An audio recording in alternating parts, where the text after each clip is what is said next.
Alors parfois, les startups se retrouvent complètement bloquées par les agences ou par les développeurs.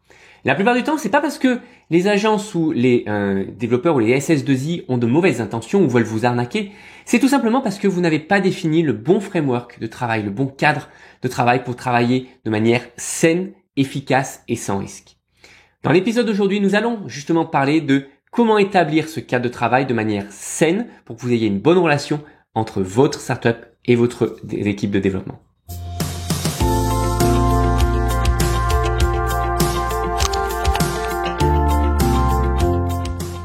Bienvenue, vous êtes fondateur, vous n'avez pas de compétences techniques, pas de panique avec le Startup Snack, on vous donne toutes les clés pour piloter votre startup sereinement. Et c'est disponible sur YouTube et sur podcast. Je m'appelle Amaury, je suis le fondateur de MyCTOFriend et depuis 2013, j'ai accompagné des centaines de startups en tant que CTO. Et en tant que CTO externe, un des scénarios les plus classiques que je vois souvent, c'est que le fondateur a une super idée, il va se mettre à chercher du coup une agence ou une société, une SS2I, une société de développement, une ESN dans son réseau. La plupart du temps, on va lui recommander quelqu'un ou une société qu'il connaît, mais la plupart du temps, d'un point de vue technologie, c'est pas forcément la meilleure solution. Mais ce n'est pas là vraiment que vient le vrai cœur du problème. On va juste perdre du temps avec une technologie qui sera pas efficace, mais c'est pas ça le cœur du problème. Le vrai cœur du problème, c'est dans la nature du projet. On est en train de monter une start-up. Et une start-up, ça change. L'idée évolue. Et évolue aussi durant la phase de développement. Et si votre fournisseur de développement, votre agence, n'est pas habitué à travailler avec des startups, au bout d'un moment, ça va grincer, ça va frotter tout simplement parce que vous allez tout le temps changer d'idée, apporter de nouvelles idées, apporter des changements dans votre attente. Et typiquement, lui, ça va lui créer beaucoup trop de boulot et vous serez typiquement un client, on peut dire chiant, trop exigeant. Alors, le pire scénario qui peut arriver est le scénario qui serait tout à fait classique dans un monde corporate. C'est que l'on va signer un acompte avec 30-40% des paiements au début. Jusque-là, pas de risque, c'est normal, c'est classique. Ensuite, on va être d'accord sur un deuxième paiement, environ en milieu de projet, peut-être un peu après, où on aura eu un dashboard, on aura eu quelques écrans, les designs finis, etc. À vous de définir ça. Et ensuite, on va généralement avoir la livraison finale, où on paye la totalité et on nous remet les codes sources. C'est le type de deal qui est classique dans le monde corporate, encore une fois. Et le problème, c'est que ce type de deal-là est très risqué quand on parle de start-up. Tout simplement parce que les attentes évoluent et changent. Et il y a souvent malheureusement des déceptions au fur et à mesure que l'on avance, et des déceptions des deux côtés d'ailleurs, pas que du côté startup ou du côté provider ou du côté agence. Les deux peuvent être déçus par cette relation. Pourquoi ? Parce que les choses évoluent, il y a des nouvelles idées qui apparaissent. Donc du coup, la startup dit oui tiens, aussi il faudrait que le bouton il soit là, ou vous voyez ça ici, etc. Et finalement, il y a des choses qui paraissent évidentes du point de vue de la startup qui ne l'étaient pas au début quand le fournisseur ou l'agence a fait son devis. Et donc du coup, il y a besoin de réajuster et c'est parfois ce qui nous amène à la zone de conflit typiquement.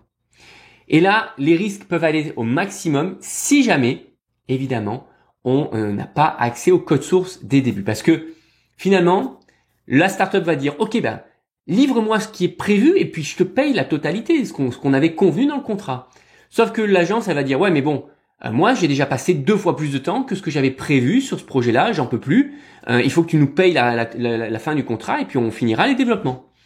Et généralement, ce type de situation amène à des négociations qui sont sans fin, où les deux côtés se sentent finalement arnaqués d'une certaine manière, se sentent atteints et ont l'impression de s'être fait avoir, alors qu'en réalité, c'était juste un problème de collaboration dès le départ. Donc voici la solution que je recommande. La première chose, c'est que la livraison des codes sources doit se faire dès le début, c'est-à-dire l'agence ne travaille pas dans son propre environnement, mais travaille sur le dépôt de code source de la startup. Et ça va tout de suite déjà débloquer un potentiel conflit que va utiliser n'importe quelle agence. Si jamais l'agence à un moment donné elle se retrouve atteinte, elle va dire non attends, moi je te livre les codes sources que si tu me payes. C'est le cas classique et malheureusement ça amène direct au conflit. Donc si on enlève ça, certains fournisseurs vont dire ou certaines agences vont dire oui mais non c'est pas possible, je peux pas donner les codes sources dès le début, c'est prendre trop de risques pour moi et je veux pas prendre le risque de ne pas être payé pour le travail que j'ai fait. Alors c'est vrai. et on a moyen de réduire ce risque-là pour que tout le monde soit d'accord et que tout le monde soit content. Au lieu de faire par exemple un paiement en 3 fois avec un acompte, un au milieu de projet et en fin de projet, eh ben on va faire un planning de ce que l'on doit délivrer à 20, 30, 40, 50, 60% du projet et on va faire des plus petits paiements au fur et à mesure. Comme ça, au fur et à mesure que l'agence fournit des développements, elle est payée, elle peut payer ses salariés et elle ne prend pas de risque. On réduit le risque. Ça permet tout simplement d'avoir un meilleur environnement de travail. Alors, c'est pas un souci de démarrer avec un acompte de 20 ou 30% parce que de toute façon, le risque n'est pas au début. Le risque, il va être à partir de la deuxième moitié du projet. Donc, on peut montrer qu'on est sérieux, payer 20 ou 30% dès le début et après étaler ce paiement au fur et à mesure qu'on avance dans le projet. Ce qu'il faut bien voir aussi, c'est qu'on peut donc payer donc ce fournisseur avec des petits morceaux et que si jamais le fournisseur de notre agence ne délivre pas ce qui était prévu en milieu de projet à 60 à 70%, eh ben c'est une bonne chose parce que on va pas les payer à ce moment-là, on va dire attendez, ce qui était prévu et ce qu'on avait conclu, c'était ça. Et donc du coup, s'il y a la moindre source de conflit, on va l'identifier plus tôt quand le conflit est encore petit et quand il est encore facile à résoudre.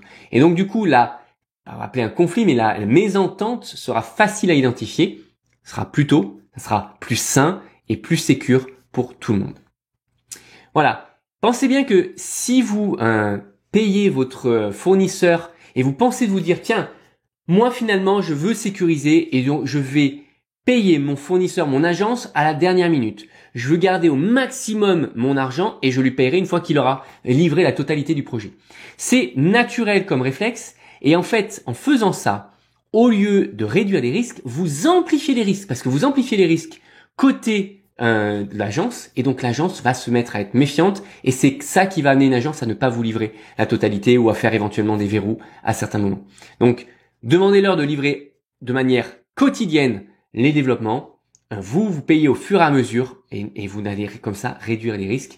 Et dans tous les cas, vous pouvez dire à votre agence que c'est une nécessité, un prérequis pour vos investisseurs pour avancer avec la due diligence parce que de toute façon, c'est une réalité. Je ne connais pas un seul investisseur qui va investir dans une startup qui n'a pas le contrôle et il ne possède pas les codes sources de ses développements. Et c'est la même chose avec votre infrastructure. Si vous devez héberger votre site web, ce qui est la plupart du temps le cas, il va falloir que ce soit sur votre propre compte cloud et votre propre compte d'hébergement. Il n'y a pas de souci pour déléguer la gestion de votre hébergement à votre fournisseur, à votre agence, mais par contre, les comptes doivent vous appartenir. Vous devez en avoir la possession d'un point de vue légal et d'un point de vue opérationnel. Voilà. Pensez bien, il n'y a vraiment aucun mal à travailler avec des fournisseurs et avec des agences. Bien au contraire, je pense que c'est la solution la plus rapide, la plus efficace, parce qu'une agence, elle va pouvoir faire clac comme ça, mettre 2-3 développeurs sur votre développement, les mettre à bosser en parallèle. Ça va aller super vite, ça va dépoter. Et puis ensuite, une fois que vous avez votre solution, vous allez pouvoir la pousser, la promouvoir et puis réduire finalement votre équipe de développement à peut-être que quelques heures par semaine, juste histoire de corriger quelques bugs ou quelques petites améliorations. Et ça, c'est la souplesse que vous permettent d'avoir des agences ou des freelances. Et c'est juste top d'avoir cette configuration-là. Certes, ça coûte un peu plus cher que d'avoir son propre développeur, mais par contre, sur l'accélération, c'est d'un point de vue gestion de la trésorerie et d'un point de vue planning, c'est la solution de mon point de vue qui est la plus efficace.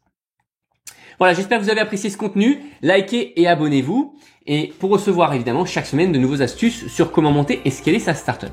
Si maintenant vous avez des questions, que vous avez un sujet à suggérer, laissez-moi un commentaire sur YouTube ou Instagram. Allez, à très vite.